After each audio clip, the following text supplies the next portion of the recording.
سیدنا عثمان غنی رضی اللہ تعالیٰ عنہ کی یوم شہادت 18 ذی الحجہ، یاد رکھیے گا جو لوگ عثمان غنی رضی اللہ تعالیٰ عنہ کے یوم شہادت کے دن عید مناتے ہیں ان سے میری ایک ریکویسٹ ہے کہ آپ یہ عید غدیر کے نام سے جو عید مناتے ہیں، در حقیقت یہ عثمان غنی رضی اللہ تعالیٰ عنہ کی شہادت کی خوشی میں ہے، اور در حقیقت یہی لوگ تھے جنہوں نے عثمان غنی رضی اللہ تعالیٰ عنہ کو شہید کیا۔ اور حالانکہ آج جو ہم قرآن پاک پڑھ رہے ہیں اس کو بھی مصحف عثمانی کہا جاتا ہے۔ اگر عثمان غنی رضی اللہ تعالیٰ عنہ کی صحابیت کو بیچ سے نکال دیا جائے، اگر ان کی صحابیت کا انکار کر دیا جائے تو آپ اس قرآن پاک کو کہاں سے لائیں گے؟ چونکہ یہ قرآن پاک کو ترتیب ہی عثمان غنی رضی اللہ تعالیٰ عنہ نے دیا،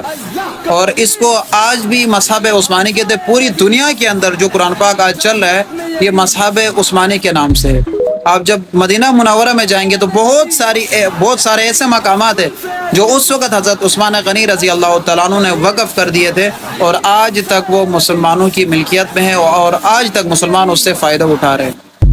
اور حضرت عثمان غنی رضی اللہ تعالیٰ عنہ واحد شخصیت ہے جس کے ہاتھ میں حضور نے اپنی 2 صاحبزادیاں دی، اور ساتھ میں اعلان کیا، اے عثمان اگر میرے پاس کئی بیٹیاں ہوتی تو میں یہ کے بعد دیگر آپ کی نکاح میں دیتا۔ اور حضور نے حضرت عثمان غنی رضی اللہ تعالیٰ عنہ کے بارے میں فرمایا